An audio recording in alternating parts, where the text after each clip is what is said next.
They claimed he was resisting. They said the small velvet box in Jordan's hand looked like a weapon.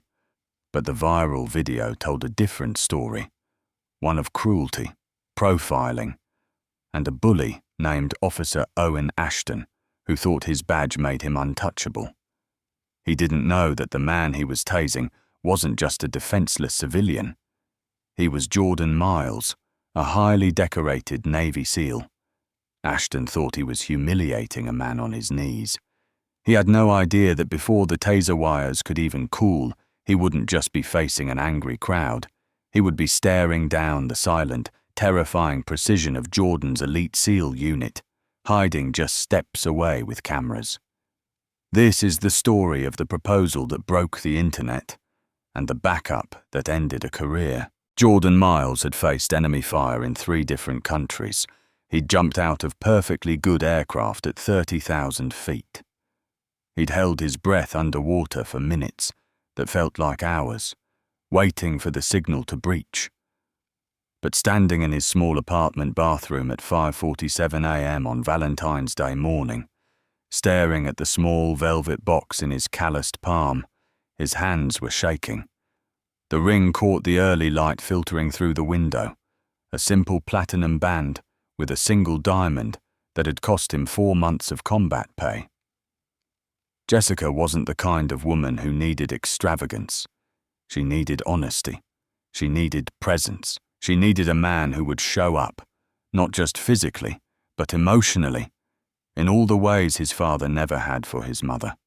He'd rehearsed the words 100 times during night watches in the Persian Gulf, whispered them into the darkness of forward operating bases, practiced them silently during morning runs on base. But now, with the moment just hours away, every carefully chosen sentence felt inadequate. How do you compress 3 years of falling in love into a single, perfect moment? How do you tell a woman that she's the reason you stopped seeing the world as a battlefield and started seeing it as a home worth protecting? Jordan closed the box and slipped it into his jacket pocket, feeling its weight settle against his chest like a promise. He caught his reflection in the mirror, the same face that had stared back at him through war paint and exhaustion, now softened by something he'd almost forgotten how to feel. Hope. His phone buzzed. A text from Marcus, his swim buddy and closest friend in the unit. "We're in position. She won't see us. You got this, brother." Jordan smiled, despite his nerves. The plan had come together over beers 3 weeks ago, when he'd finally admitted to his team that he was going to propose. What started as simple congratulations had evolved into a full tactical operation, vintage SEAL style. 6 of his teammates would hide throughout Riverside Park with professional cameras, capturing every angle of the proposal. Jessica would get the fairy tale moment she deserved, complete with cinematic footage they could watch for the rest of their lives. "It's recon," Marcus had joked. "Except instead of enemy positions, we're capturing the exact moment our boy's heart explodes." The guys had taken it seriously, though. They'd scouted the location twice and identified the best lighting, planned contingencies for weather and crowds. They'd even created a group chat called Operation Forever, where they'd been sending increasingly ridiculous encouragement messages for days. These men, warriors who'd seen the worst humanity had to offer, were genuinely excited to witness something beautiful. Jordan grabbed his keys and headed out, driving through the quiet morning streets toward the park. He'd chosen Riverside specifically because it was where they'd had their first real conversation 3 years ago. Jessica had been there with her book club, and he'd been running off the jet lag from a deployment. Their eyes had met across the fountain, and she'd smiled at him. Not the cautious smile women sometimes gave men in uniform, but something genuine and curious and unafraid. He'd walked over and introduced himself, and somehow they'd talked for 2 hours. She told him about her work as a 3rd-grade teacher, about the kids who struggled with reading, and how she stayed late every Tuesday to tutor them for free. He told her about growing up in Atlanta, about his mother, who'd worked 2 jobs to keep him and his sister fed, about joining the Navy because he wanted to be the kind of man who protected people instead of abandoning them. Jessica had listened without judgment, without the hero worship that made some conversations feel performative. She'd seen him, not the uniform, not the muscles, not the carefully constructed armor, but the man underneath who was still learning how to be soft in a world that had taught him to be hard. Now, pulling into the parking lot, as the sun painted the sky in shades of pink and gold, Jordan felt that same vulnerability flooding back. In 2 hours, Jessica would arrive, thinking they were just having a romantic Valentine's picnic. She had no idea that he'd arranged for her best friend to drive her, that he'd already set up the blanket and flowers near the fountain, that his entire team was hidden in the trees with cameras ready. She had no idea that he was about to ask her to choose him, permanently, in front of God and his brothers and whatever strangers happened to be walking by. Jordan touched the ring box one more time, feeling his heartbeat steady. This was the mission that mattered most. Not the medals, not the classified operations, not the commendations gathering dust in a box at his mother's house. This, her, them. He stepped out of the car and walked toward the fountain, ready to be brave in the way that truly counted. Jessica appeared at exactly 9:47 a.m., walking down the stone pathway in a yellow sundress that made Jordan's breath catch in his throat. She hadn't seen him yet. She was looking down at her phone, probably reading a text from her best friend Sarah, who'd just dropped her off. The morning light caught the natural curls she'd stopped straightening after he'd told her how beautiful they were, and Jordan felt his carefully rehearsed words evaporate like morning dew. She looked up, and her face transformed. That smile, the one that had stopped him mid-run 3 years ago, spread across her features as she spotted him standing by the fountain. She started walking faster, then jogging, and suddenly she was in his arms and he was lifting her off the ground, breathing in the coconut scent of her hair, feeling her laughter vibrate against his chest. "Oh, you did all this," she whispered, pulling back to look at the picnic blanket he'd arranged, the scattered rose petals, the basket filled with her favorite foods. Her eyes were already glistening, and they hadn't even gotten to the important part yet. "For you," he said simply, because elaborate words felt unnecessary when she was looking at him like he'd hung the moon. They sat together on the blanket, and Jordan tried to eat the chocolate-covered strawberries he'd bought, but his stomach was doing acrobatic flips that would have impressed his jump instructor. Jessica was talking about her week, about the little boy in her class who'd finally read his first full book, about the parent-teacher conferences that had run late. She was radiant when she talked about her students, her hands moving expressively, her whole body leaning forward with passion and purpose. This was the woman he wanted to build a life with. Not just because she was beautiful, though God knows she was. Not just because she made him laugh, though she did that too. But because she'd chosen a career that paid too little and demanded too much. Simply because she believed every child deserved someone who wouldn't give up on them. Because she'd sat with him through nightmares he couldn't explain and never once asked him to be anything other than exactly who he was. "Jess," he interrupted gently, and something in his voice made her stop mid-sentence. "Yeah?" Her eyes searched his face, curious and slightly concerned. Jordan's heart was hammering so hard he was certain she could hear it. Somewhere in the trees behind her, he knew Marcus had a camera trained on them, and he knew his teammates were watching, probably holding their breath. But in this moment, none of that mattered. It was just him and Jessica, and 3 years of love that had somehow survived deployments and distance, and all the reasons military relationships weren't supposed to work. He stood up, offering his hand to help her to her feet. She took it, confused but trusting, and he led her closer to the fountain where they'd first met.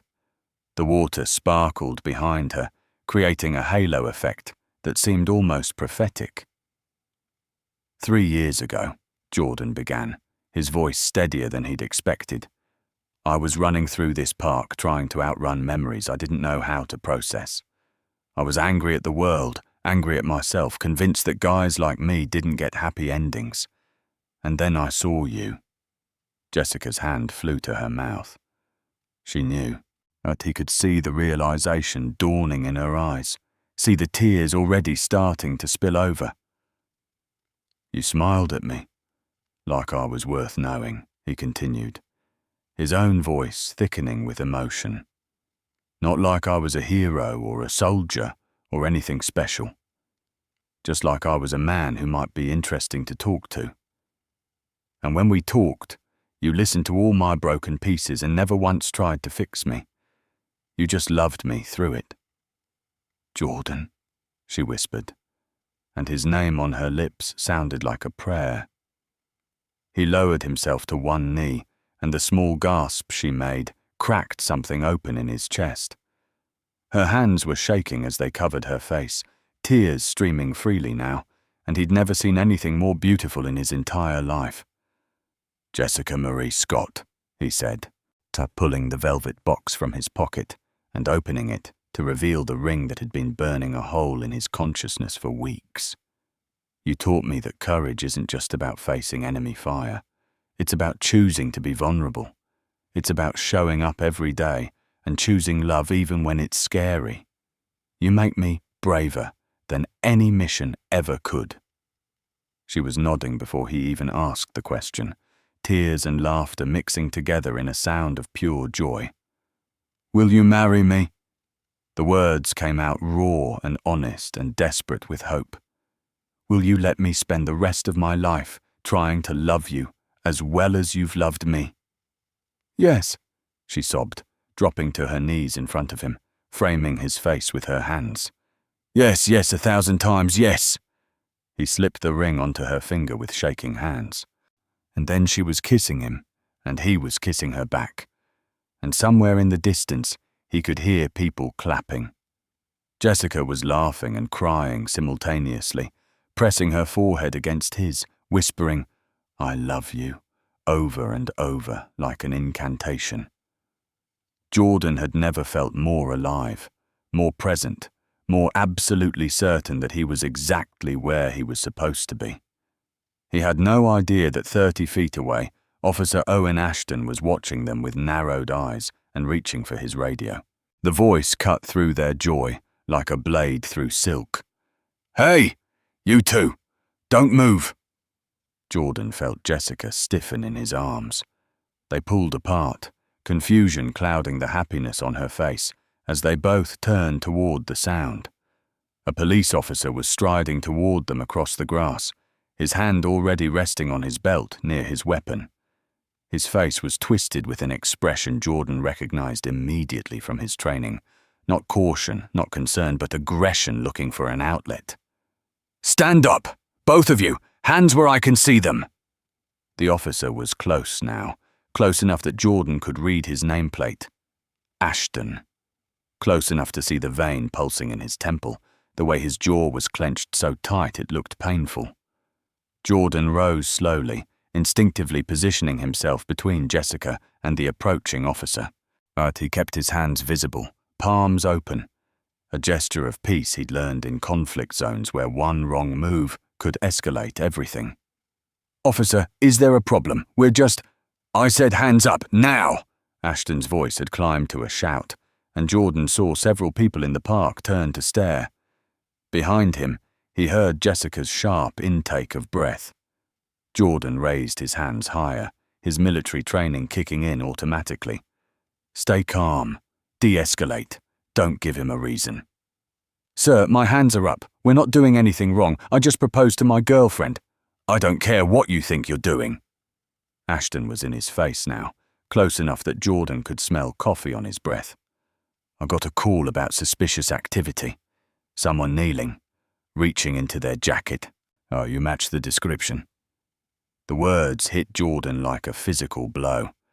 Suspicious activity. Someone kneeling. He'd been proposing to the woman he loved, and someone had called the police. The realization settled in his stomach like lead. They'd seen a black man on his knees and assumed criminality instead of romance. Officer Ashton, Jordan kept his voice level, controlled, even as rage began to simmer beneath his skin. I'm a Navy SEAL. I was proposing to my fiancé, that's all. If you'll just let me show you my military ID, don't you dare reach for anything. Ashton's hand moved to his gun, and Jordan heard Jessica cry out behind him. Please. Jessica's voice was shaking as she stepped forward, her new ring catching the sunlight. Please, look, he just proposed. See, we're engaged. Oh, we're not doing anything wrong. Ashton's eyes flicked to Jessica, and something ugly crossed his face. Mum, step back. I need you to move away from him right now. What? No. He's my fiancé. Jessica's voice rose with panic and indignation.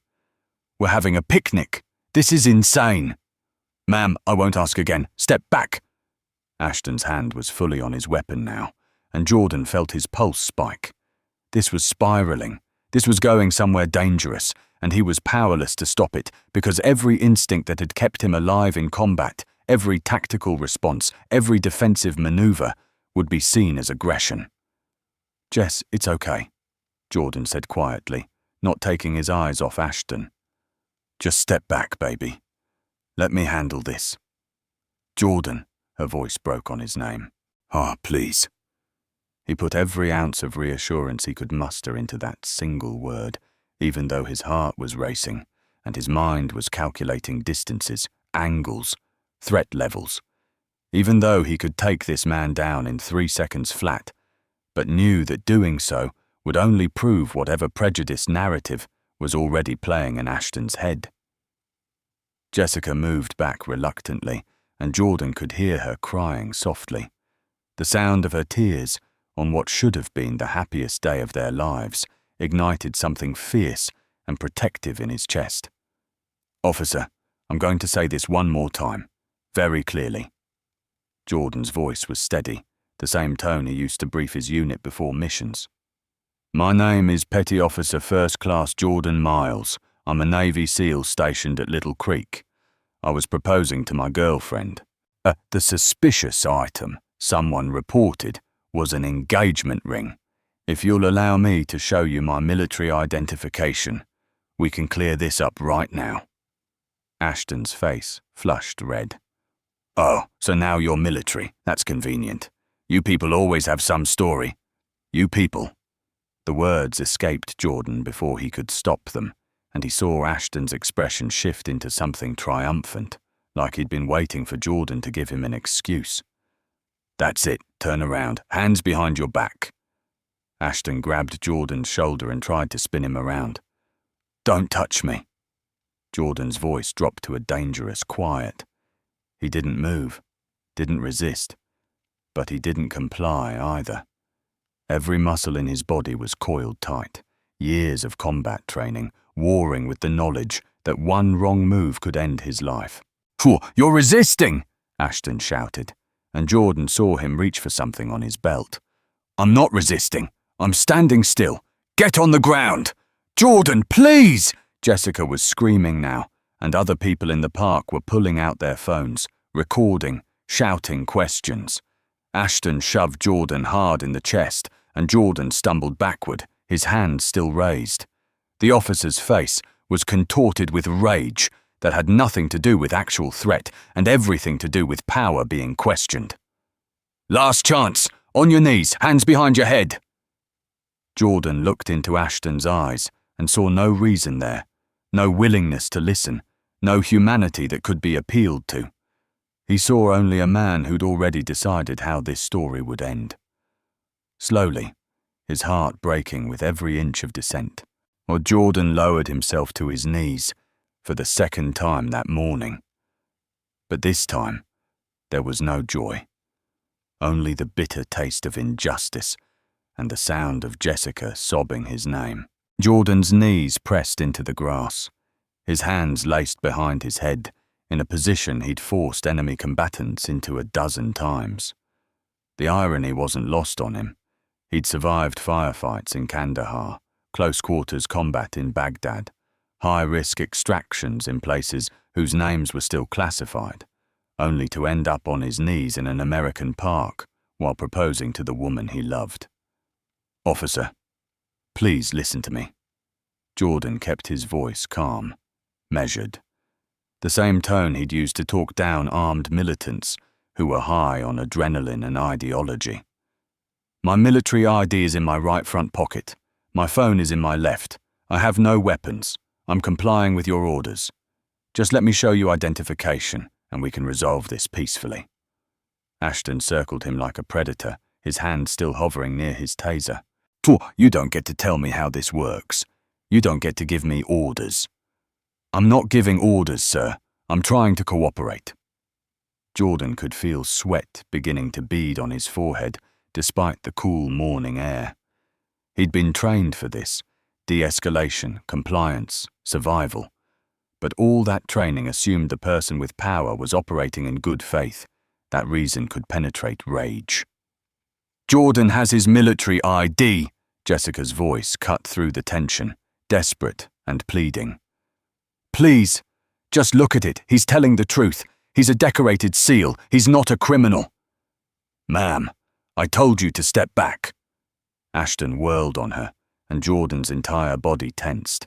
Every protective instinct screamed at him to move, to put himself between this man and Jessica, but he forced himself to remain still. Moving now would only make things worse. "Don't talk to her like that," Jordan said quietly, and immediately regretted it. Ashton's head snapped back toward him. "What did you say to me?" "I said," Jordan took a breath, recalibrating. "I apologize, officer. I'm just asking that you treat my fiancé with respect. She's scared. We both are. We just want to go home. You should have thought about that before you started resisting." "I haven't resisted. I'm on my knees with my hands behind my head. I've complied with every order you've given." Jordan could hear his own heartbeat pounding in his ears. Around them, a crowd was forming. Joggers had stopped. Families with children were watching. Phones were raised and recording. "Good. Let them record. Let there be evidence of what was about to happen."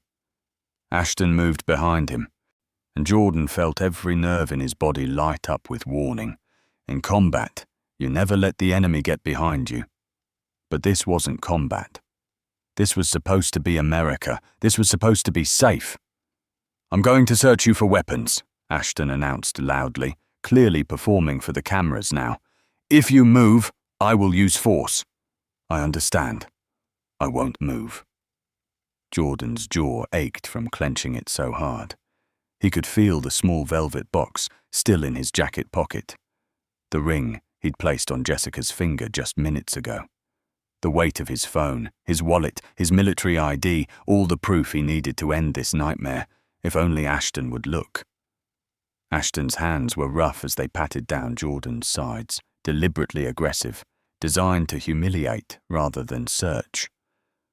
Jordan had been through SEAL training, survival, to evasion, resistance, escape, where instructors simulated enemy capture and interrogation.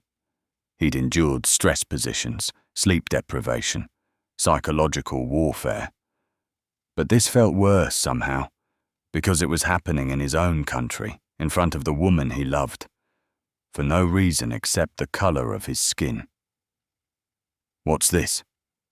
Ashton's hand closed around something in Jordan's jacket pocket. "That's the ring box, officer, from the proposal." Ashton pulled it out, and Jordan heard Jessica make a small, wounded sound. The officer opened it, saw the empty velvet interior where the ring had been, and his face darkened further. "This could be anything. Could be drugs. Could be a weapon." "It's a ring box," Jordan said, his patience finally beginning to fray. "You can see that it's a ring box. My fiancé is wearing the ring. There are dozens of witnesses. There are cameras recording. Officer Ashton, I'm begging you, just look at my ID and let us go. I don't take orders from you." Ashton's voice had climbed to a shout again, and Jordan realized with sinking certainty that this man didn't want de-escalation. He wanted dominance. He wanted submission. He wanted Jordan to be the threat he'd already decided he was. Evidence be damned. I'm not giving you orders. Stop talking back to me. I'm trying to communicate. I said stop! Jordan felt it before he heard it. The electric crackle of the taser being drawn. His body went rigid with anticipation, every muscle preparing for impact, even though there was no way to prepare, no way to defend, no way to do anything but endure. Officer, no! Jessica's scream cut through the air. Please, don't! The taser probes hit Jordan's back like twin lightning strikes, and 50,000 volts of electricity turned his nervous system into a battlefield. His body convulsed involuntarily, muscles seizing beyond his control, and he collapsed forward onto the grass. The pain was white-hot and all-consuming, erasing thought, erasing training, erasing everything except the raw animal experience of agony. He could hear Jessica screaming his name, could hear the crowd gasping, shouting, could hear Ashton yelling something about resistance and compliance. But it all sounded distant, underwater, filtered through the electric fire coursing through his veins. The taser cycle ended after 5 seconds that felt like 5 hours. Jordan lay on the ground, his muscles still twitching, his breath coming in ragged gasps. What, he tasted blood? He'd bitten his tongue. Tears leaked from his eyes involuntarily, a physiological response to the electrical assault. Above him, Ashton was reaching for his handcuffs, his face flushed with exertion and something that looked disturbingly like satisfaction. And 30 feet away, hidden in the tree line with cameras still rolling, 6 Navy SEALs watched their brother bleeding in the grass and decided that enough was enough. Marcus saw it happen through his camera lens, the taser deployment, Jordan's body convulsing, Jessica's anguished scream, and something cold and lethal clicked into place behind his eyes.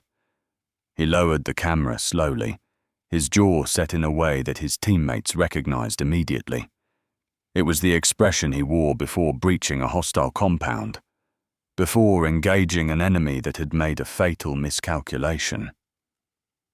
"We're moving," Marcus said quietly into his radio, his voice carrying the kind of calm that preceded violence. In the trees to his left, Danny Rodriguez was already standing, his camera hanging forgotten around his neck.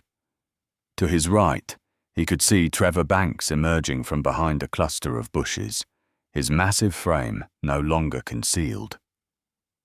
Across the clearing, Jason Chen, Mike, Doc Patterson, and rookie Tommy Vega were stepping out of their hiding positions, their faces transformed from the grinning friends who'd been excited to capture a proposal into something else entirely. They moved with the synchronized precision of men who'd trained together for thousands of hours, who trusted each other with their lives in situations where hesitation meant death. But this time, they weren't moving toward enemy combatants in some distant war zone. They were moving toward one of their own, bleeding in the grass of an American park, while a cop stood over him with handcuffs.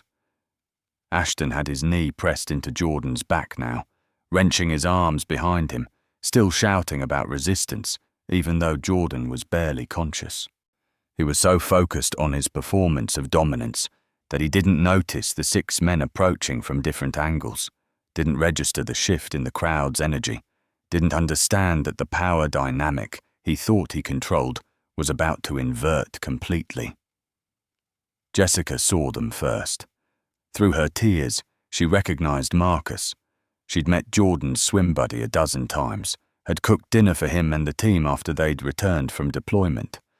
But the man walking toward them now didn't look like the joking, easygoing Marcus who told embarrassing stories about Jordan's snoring.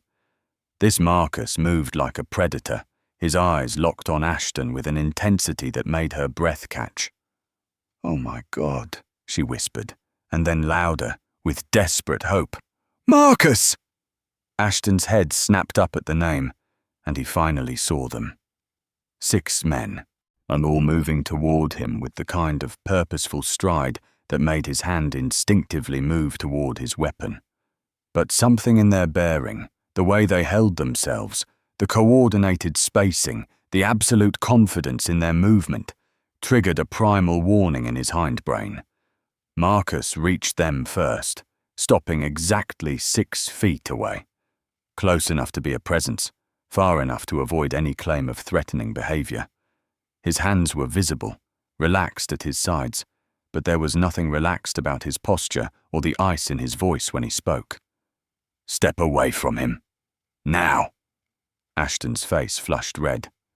"This is police business. Back off or you'll be arrested for interference." "That man on the ground is Petty Officer First Class Jordan Miles, United States Navy SEAL."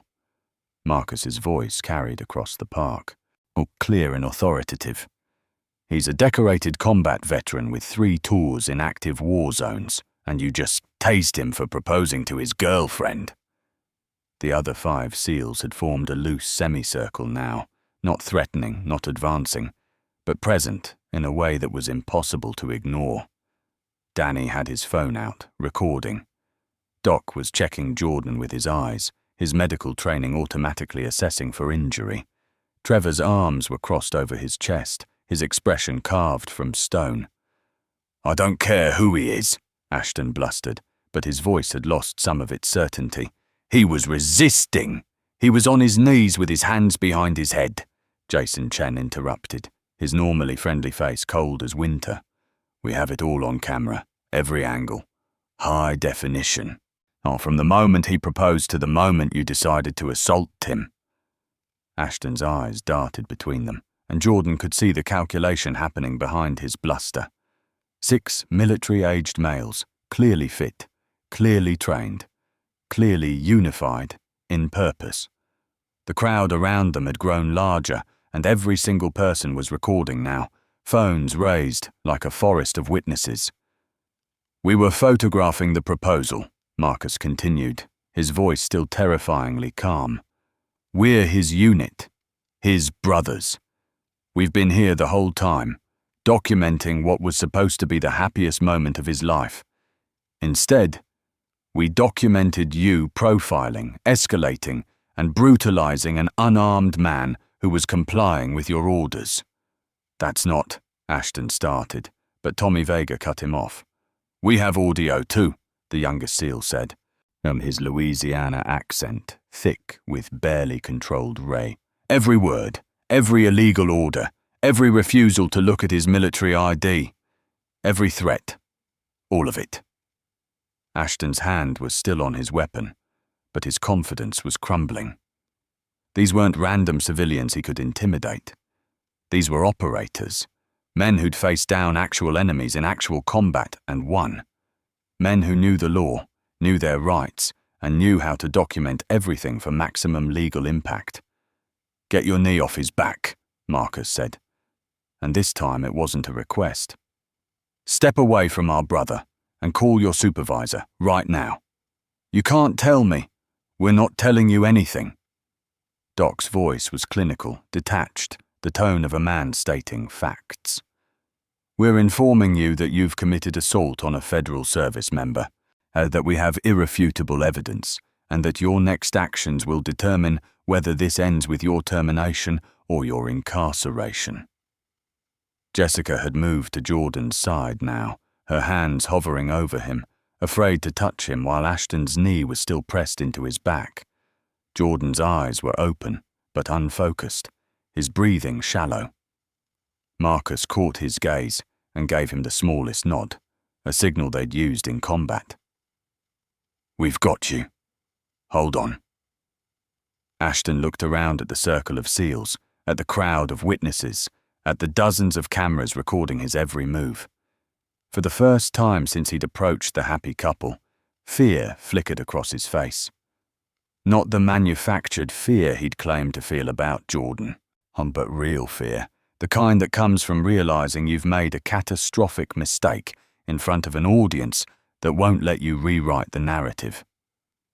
I said get your knee off him, Marcus repeated, and this time his voice dropped to a register that made several people in the crowd step back instinctively.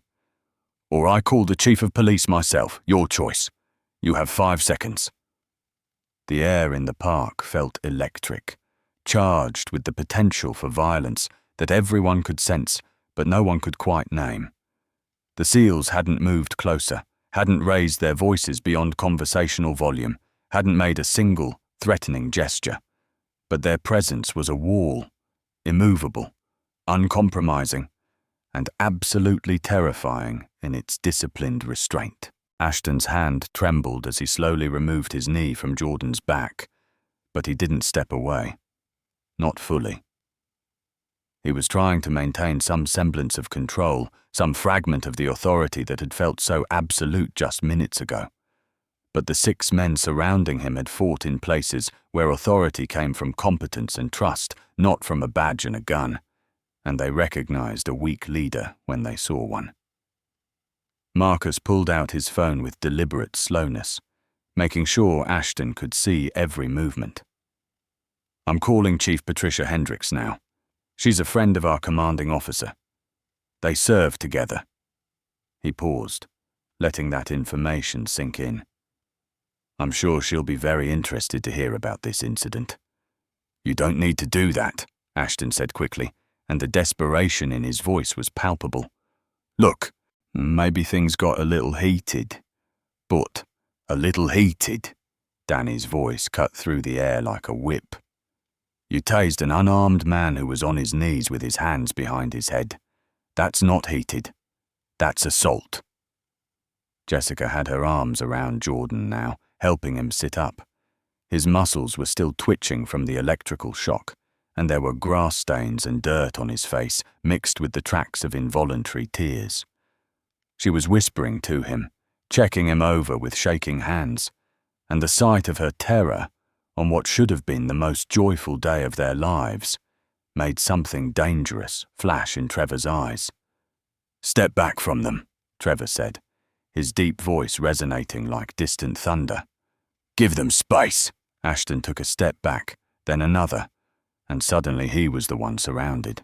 But the SEALs hadn't moved aggressively. They'd simply adjusted their positions with the kind of tactical precision that came from years of operating as a unit. They'd created a protective barrier between Ashton and the couple on the ground, and somehow they'd done it without anyone being able to claim they'd been threatening.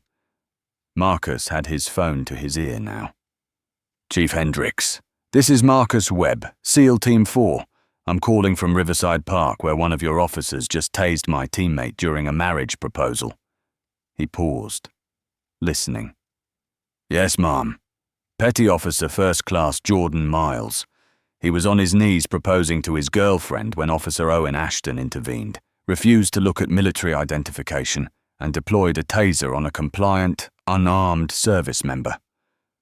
The crowd had grown to nearly 50 people now, forming a wider circle around the scene. Several were shouting at Ashton, their voices angry and incredulous. An elderly woman was crying. A father had his hands over his young daughter's eyes. The phones kept recording, dozens of angles capturing everything, and Jordan knew with grim certainty that this footage would be online within the hour. We have the entire incident documented on professional cameras, Marcus continued into the phone, his eyes never leaving Ashton. Multiple angles, high definition, with audio, from the proposal through the assault. Yes, ma'am, we were photographing the engagement as a surprise. Another pause. She's on her way, Marcus announced to the group. ETA 10 minutes. She wants everyone to remain on scene. Ashton's face had gone pale. I want to see a supervisor too.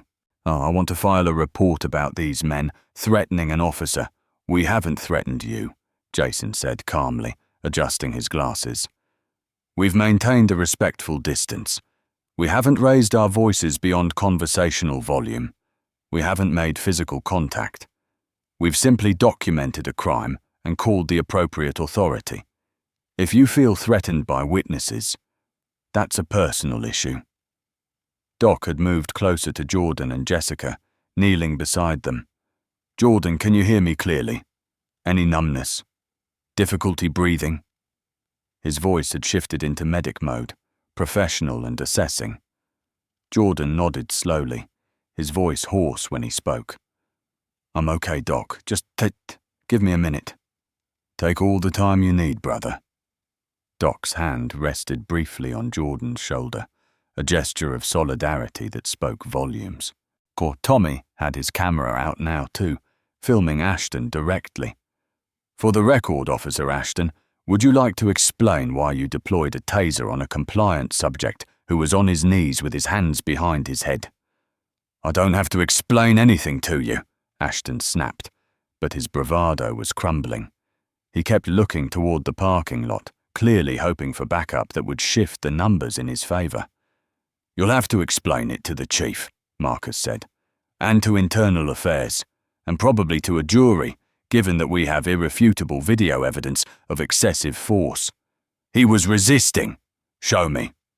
Danny held up his camera, the footage cued and ready. "Show me one single frame where he resisted. Show me where he moved aggressively, where he refused an order, where he gave you any legal justification for what you did." Ashton's mouth opened and closed, but no words came out.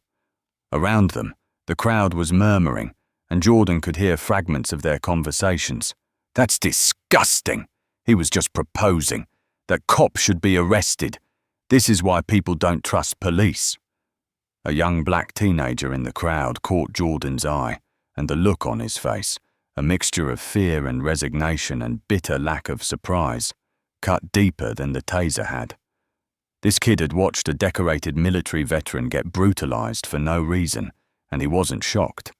He'd probably been taught his whole life that this could happen, that compliance didn't guarantee safety, that sometimes the people sworn to protect you were the ones you needed protection from.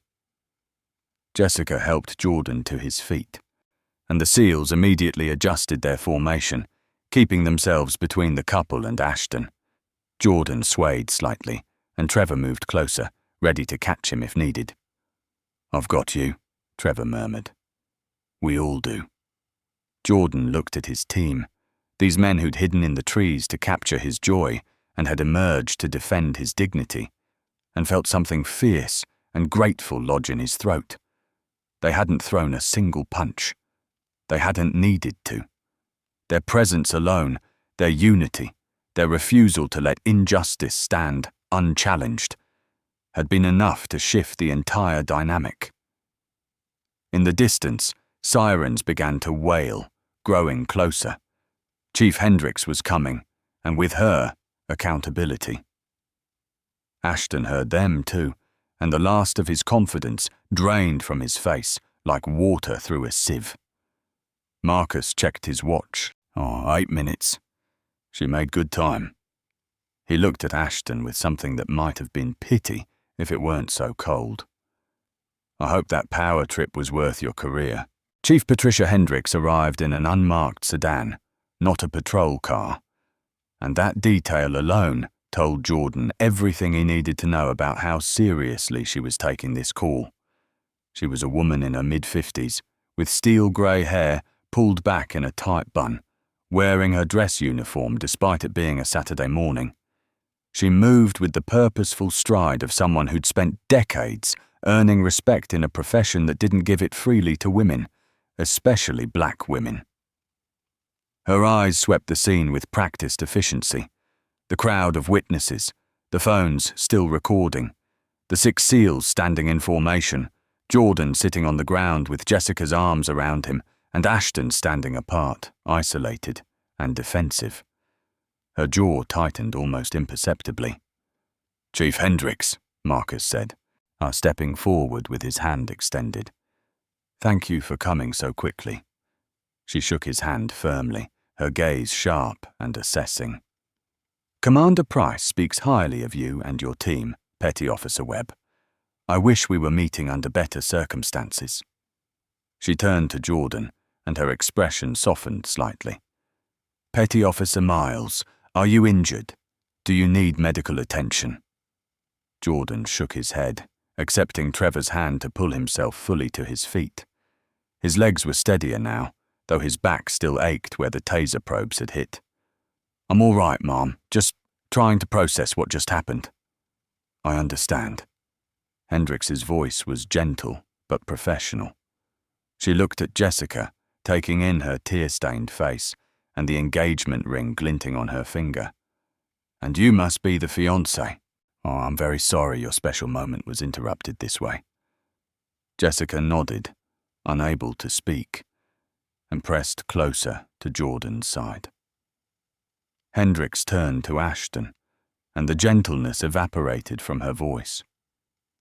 Officer Ashton, I'm going to need your account of what happened here, and then I'm going to review any available footage. I suggest you be very precise with your facts. Ashton straightened, trying to reclaim some authority. Chief, I responded to a call about suspicious activity in the park. When I arrived, I observed a male subject kneeling and reaching into his jacket. Given the current threat environment, I approached to investigate. The subject became verbally combative and refused to comply with lawful orders, so I was forced to use my taser to gain control of the situation. The silence that followed his statement was deafening. Jordan felt Jessica's hand tighten on his arm. The SEAL's expressions ranged from disbelief to barely contained fury. Several people in the crowd made sounds of protest. That's a lie, Danny said flatly. That's a complete fabrication, and we have video proof. Hendrix held up a hand. Let me see the footage. Marcus already had his camera ready, the professional-grade equipment that had been meant to capture a joyful proposal. He handed it to Hendrix, and she took it, her face unreadable as she pressed play.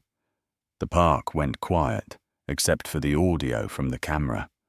Jordan heard his own voice, nervous and full of love, asking Jessica to marry him.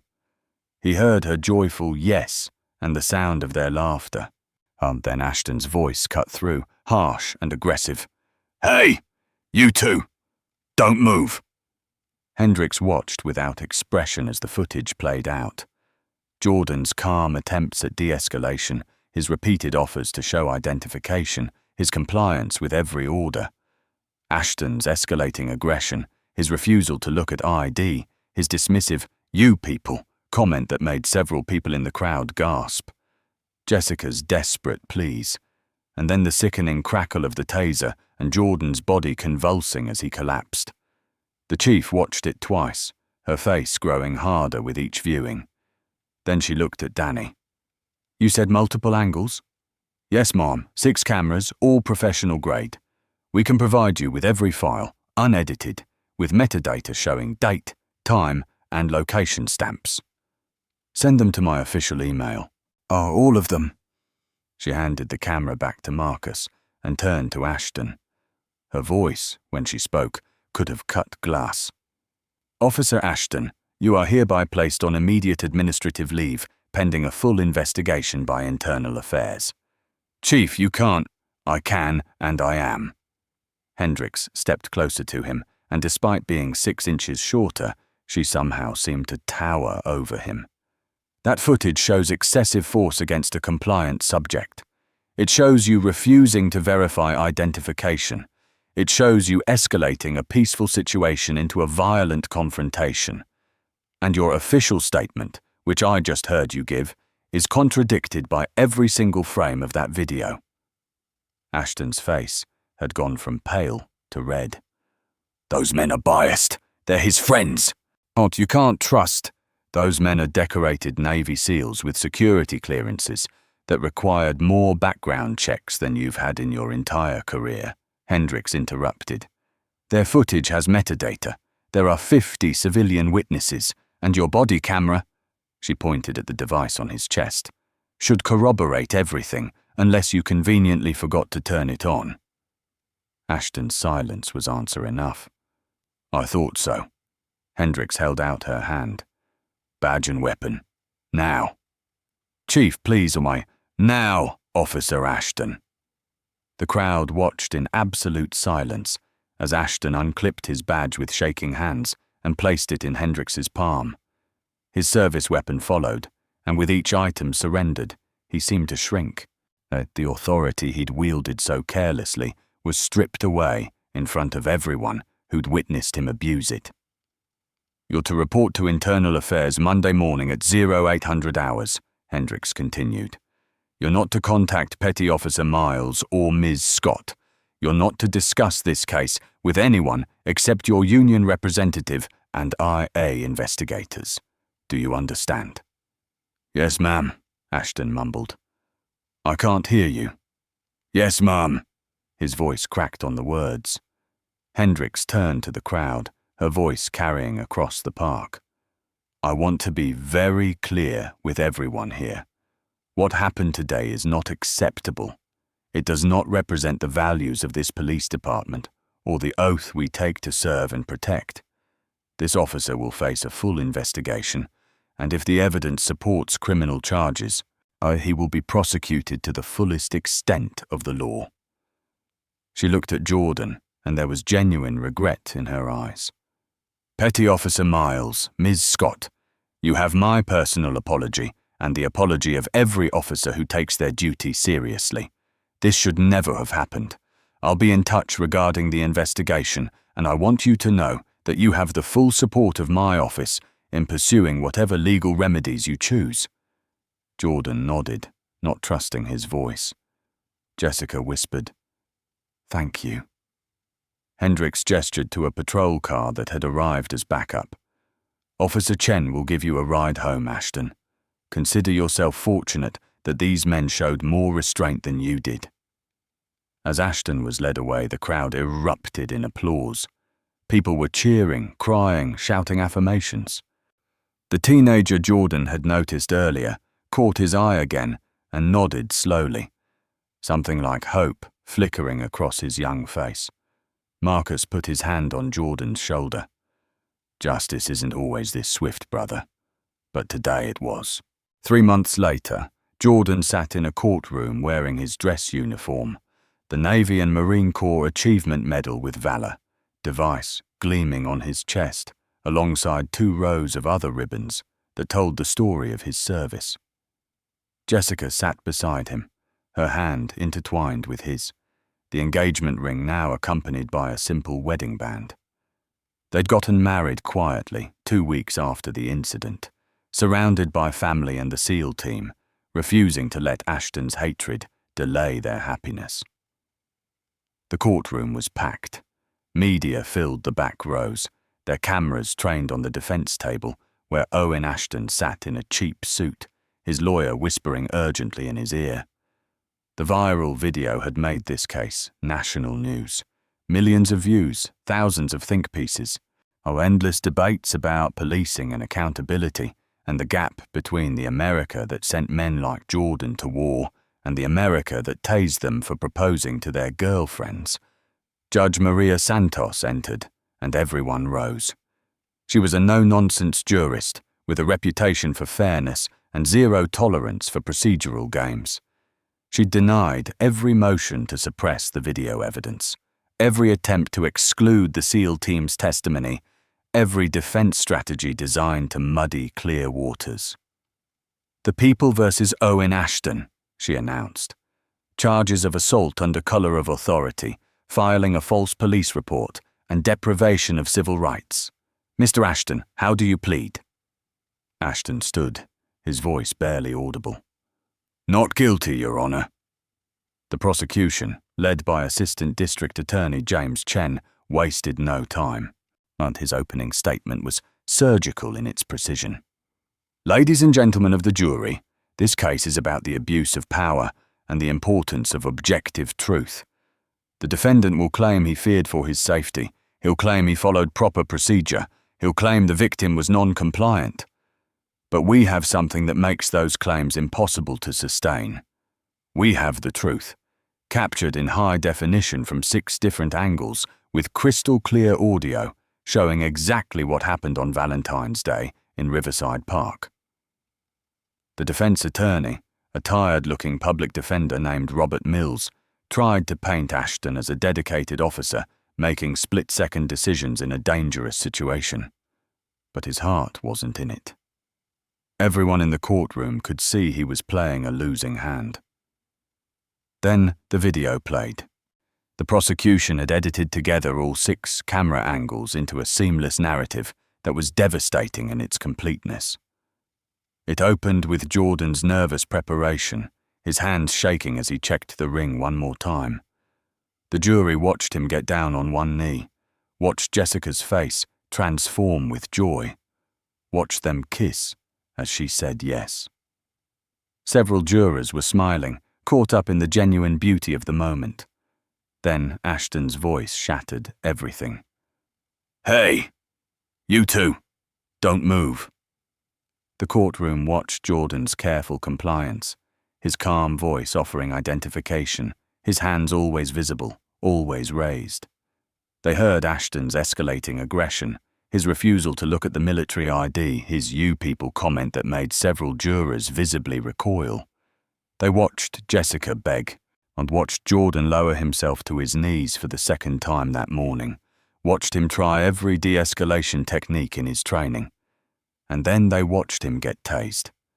Jessica's hand tightened on Jordan's as the footage showed his body convulsing, showed him collapse into the grass, showed her screaming his name.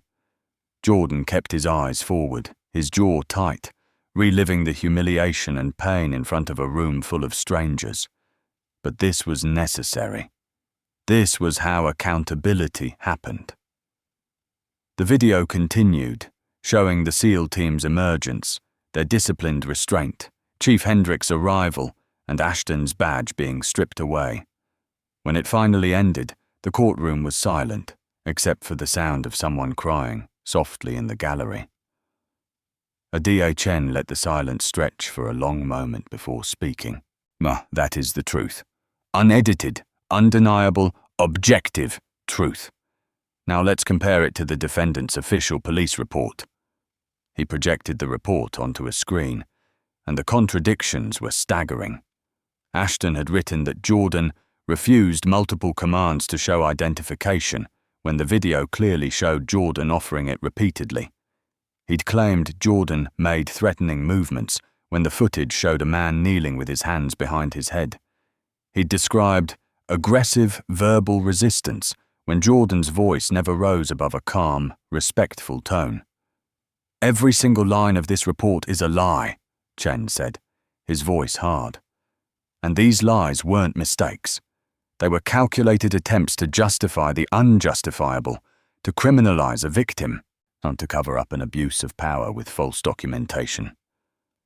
The defense tried to argue that Ashton had genuinely feared for his safety, that implicit bias wasn't the same as intentional discrimination, that the use of force fell within departmental guidelines.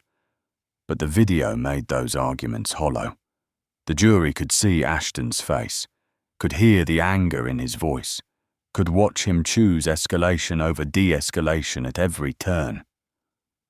Jordan took the stand on the second day, and his testimony was quiet and powerful. He described his military service, his training in de-escalation, his deliberate choice to comply with every order despite knowing he could physically defend himself. "I was taught that the uniform means something," Jordan said, his voice steady. "It means you protect people who can't protect themselves. Or that means you use force only as a last resort.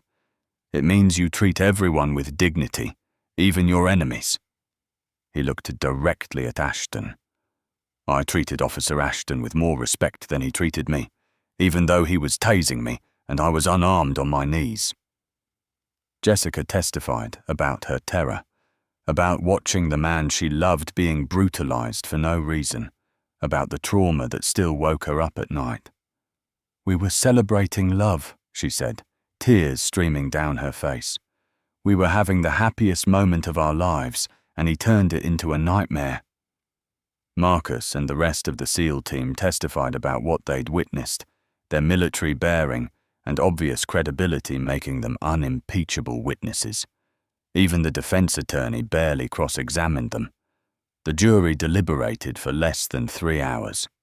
"We find the defendant guilty on all counts." Ashton's head dropped into his hands. His lawyer patted his shoulder with professional sympathy, but no real comfort. Judge Santos set sentencing for 2 weeks later, and when that day came, she showed no mercy. "Mr. Ashton, you were given a badge and a gun and the public's trust," she said, her voice ringing through the courtroom. "You abused all three. You targeted an innocent man because of the color of his skin. You escalated a beautiful moment into a violent confrontation. You filed false reports to cover your actions, and you showed no remorse until you were caught on camera." She sentenced him to 4 years in prison, with additional penalties including permanent prohibition from law enforcement and a personal judgment for damages. As bailiffs led him away, Tante Ashton finally looked at Jordan, and whatever he saw in the seal's eyes made him look away quickly. Outside the courthouse, Jordan and Jessica stood before a wall of microphones. Jordan's voice was calm but firm as he spoke. This case was never about revenge. It was about accountability. It was about proving that no one, no matter what badge they wear, is above the law. And it was about showing that love and truth are stronger than hate and lies. Jessica squeezed his hand, and he smiled at her, the same smile from the proposal video that had started everything. "We refuse to let one man's hatred define our story," Jordan continued. "Justice was served today. Now we move forward." The autumn sun filtered through the oak trees at Riverside Park, casting golden light across the same spot where Jordan had knelt 6 months earlier. But today, there were no police sirens, no tasers, no fear. Today there were white chairs arranged in neat rows, flower arrangements in navy blue and gold, and 200 people gathered to witness something that hatred had tried to destroy, but love had refused to surrender. Jordan stood at the altar in his dress whites, his sealed trident gleaming above his ribbons, and watched Jessica walk down the aisle on her father's arm. She was radiant in a simple ivory gown, her natural curls crowned with baby's breath, and when their eyes met, everything else fell away. The media cameras at the back of the ceremony, the viral video that had made them reluctant celebrities, the trial that had consumed months of their lives, none of it mattered in this moment. There was only her, only him, only the promise they were about to make. Her father placed her hand in Jordan's, and the older man's eyes were wet. "Take care of my girl," he whispered, and Jordan nodded solemnly. "With my life, sir." The officiant was Commander Price, Jordan's commanding officer, who'd requested the honor personally. He smiled at the couple before him, these two people who'd turned a moment of injustice into a movement for change. "We gather here today in a place that holds both pain and promise," Commander Price began, his voice carrying across the park. 6 months ago, Jordan and Jessica experienced something that should never happen in America. But they made a choice that day, and every day since.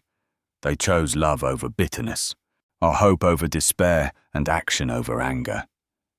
Jessica's hands trembled in Jordan's, and he squeezed gently, grounding her the way she'd grounded him through the nightmares and flashbacks that had followed the assault. They'd been through therapy together, worked through the trauma together, and emerged stronger for it.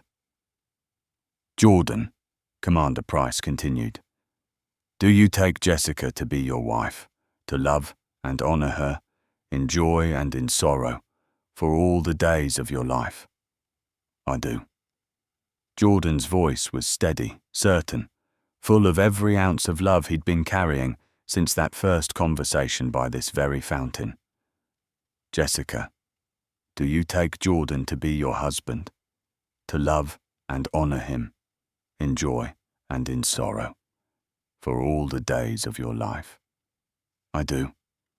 Her voice broke slightly on the words, but her smile was incandescent. They exchanged rings, the same ring Jordan had placed on her finger that Valentine's morning, now joined by a matching band for him. When Commander Price pronounced them husband and wife, Jordan pulled Jessica close and kissed her with all the tenderness and passion of a man who knew exactly how precious this moment was, how easily it could have been stolen, how fiercely it had been protected. The crowd erupted in applause and cheers. Marcus whistled loudly, and the rest of the SEAL team stood and saluted their brother and his bride. Jessica's students from her third-grade class waved handmade signs that read, "Congratulations, Mrs. Miles." Chief Hendricks was there in her dress uniform, smiling with genuine warmth. Even some of the strangers from the park that day had come, wanting to witness the happy ending to a story that had started with such injustice. At the reception, held in a tent overlooking the river, Jordan and Jessica had their first dance to Etta James's "At Last." They swayed together, foreheads touching, and Jordan whispered, "We made it, Jess. We actually made it." "I never doubted we would," she whispered back. "Not with you. Not with us." When the song ended and the applause died down, Jordan took the microphone. Jessica stood beside him, her hand in his, as he addressed their guests. "6 months ago, Jessica and I experienced something that changed our lives," he began. "We could have let it break us. We could have let anger and fear win. But we had something stronger. We had each other. We had our families.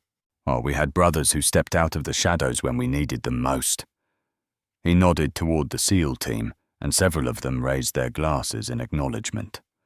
"The settlement from our civil case was substantial," Jordan continued, "and Jessica and I spent a lot of time talking about what to do with it. We could have kept it, used it to build our own comfortable life. But that didn't feel right.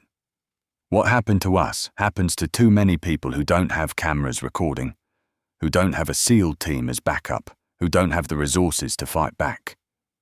Jessica took the microphone, her voice strong and clear. "So today, on our wedding day, we're announcing the creation of the Miles Foundation for Youth Leadership and Justice Education.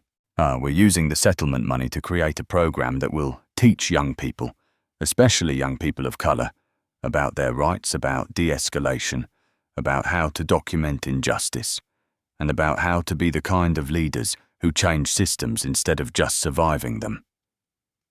The tent erupted in applause, and Jordan saw tears on many faces: his mother, Jessica's father, Chief Hendricks, even tough as nails Marcus, who was wiping his eyes and pretending he had something in them. "We're partnering with the police department to create joint training sessions," Jordan added, "where officers and community members learn together, where empathy replaces fear, where people see each other's humanity before they see threats. Chief Hendricks has committed her full support." The chief stood and nodded, her expression proud. It's an honor to be part of this initiative. Real change requires courage, and this couple has shown more courage than most people display in a lifetime." Jordan pulled Jessica close, kissing her temple. "We can't change what happened to us, but we can make sure it means something. We can make sure that some kid 10 years from now has better tools, better training, better hope than we had that day." "Love isn't just a feeling," Jessica said softly into the microphone. "It's a choice. It's action. It's refusing to let hate have the last word. Jordan and I chose love that morning when he proposed. We chose it again when we decided to fight for justice. And we're choosing it now by investing in a future where moments like ours don't end in violence. They end in celebration." Marcus stood, raising his glass. To Jordan and Jessica, two of the bravest people I know. You taught us that real strength isn't about how hard you can fight. It's about what you choose to build after the fight is over." "To Jordan and Jessica," the crowd echoed, glasses raised in a chorus of love and solidarity. As the sun set over Riverside Park, painting the sky in shades of orange and pink, Jordan and Jessica danced, surrounded by everyone who'd fought for them, stood with them, and believed in them. The same park that had witnessed injustice now witnessed joy. The same ground where Jordan had fallen now held him upright, married to the woman he loved, building something beautiful from the ashes of something terrible. In the trees where the SEAL team had once hidden with cameras, children from Jessica's class played and laughed. But where Ashton had stood with his taser, Chief Hendricks now chatted with community leaders about the Foundation's curriculum. Where fear had tried to take root, love had grown instead, stronger, deeper, and absolutely unshakable. Jordan looked at his wife, at his brothers, at the community that had rallied around them, and felt something settle in his chest. Not closure, the trauma would always be part of their story, but purpose. They'd taken their pain and transformed it into possibility. They'd taken their platform and turned it into progress. "What are you thinking?" Jessica asked, reading the expression on his face. Jordan smiled, pulling her close as the music swelled around them. "I'm thinking that hate tried to win that day, but love had backup." She laughed, at the sound bright and free and full of all the tomorrows they'd build together. Love always has backup, baby. Always. And as the stars began to appear overhead, Jordan Miles, decorated SEAL, survivor, husband, and now founder of a movement for change, held his wife close and knew with absolute certainty that she was right. Love had won, and it would keep winning, one choice, one action, one transformed life at a time. If this story of love, courage, and the power of accountability moved you, hit that like button. It truly helps us share more stories that matter. And if you haven't subscribed yet, make sure to subscribe and turn on notifications so you never miss our next powerful tale. Thank you for being here, and remember, real strength isn't measured by the power you hold over others. It's defined by how you choose to use that power, and especially in moments when no one is watching. Love always wins when we choose to let it. Stay blessed.